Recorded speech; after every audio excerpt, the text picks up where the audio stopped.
તો આ તરફ અમદાવાદના બોપલમાં ફાયરિંગની ઘટના સામે આવી। મોડી રાત્રે 4 રાઉન્ડ ફાયરિંગ કરવામાં આવ્યું। સેલિબ્રેશન કોમ્પ્લેક્સની ઓફિસમાં ફાયરિંગની ઘટના। સામાન્ય બોલાચાલી બાદ 4 રાઉન્ડ ફાયરિંગ, 8 લોકો સામે ફરિયાદ દાખલ કરાઈ। ઓફિસમાંથી દારૂની બોટલ પણ મળી આવી છે। મહેફિલનો પણ કેસ દાખલ થઈ શકે છે। બોપલ પોલીસે વધુ તપાસ હાથ ધરી છે। જિગ્નેશ અમારી સાથે જોડાઈ ગયા છે। જિગ્નેશ, બોપલમાં ફાયરિંગ થયું છે ત્યારે શું વિગતો સામે આવી રહી છે આ ઘટના અંગે?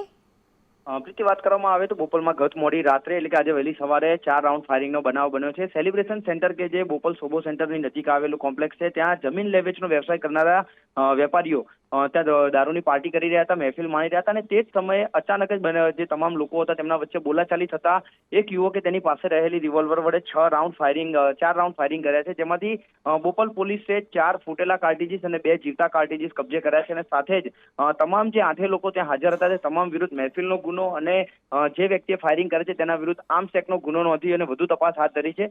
સાથે જ આ ધક્કામુક્કી અને બોલાચાલીમાં એક વ્યક્તિ પોતાનું શરીરનું બેલેન્સ, સ્થિતિનું જે કહી શકાય કે શરીરનું બેલેન્સ ન જાળવી શકતા તે નીચે પટકાયો હતો ને જેમાં તેને ઈજા પણ પહોંચી હતી। તેથી આ તમામ મામલે બોપલ પોલીસે અત્યારે આર્મ્સ એક્ટ પ્રોહિબિશનની અલગ અલગ કલમો હેઠળ ગુનો દાખલ કર્યો છે અને તમામ જે 8 લોકો જે મહેફિલ માણી રહ્યા હતા તેમના વિરુદ્ધ અને ફાયરિંગ થવાના યોગ્ય કારણ અંગે પોલીસ તપાસ કરી રહી છે। આભાર તમામ વિગતો માટે।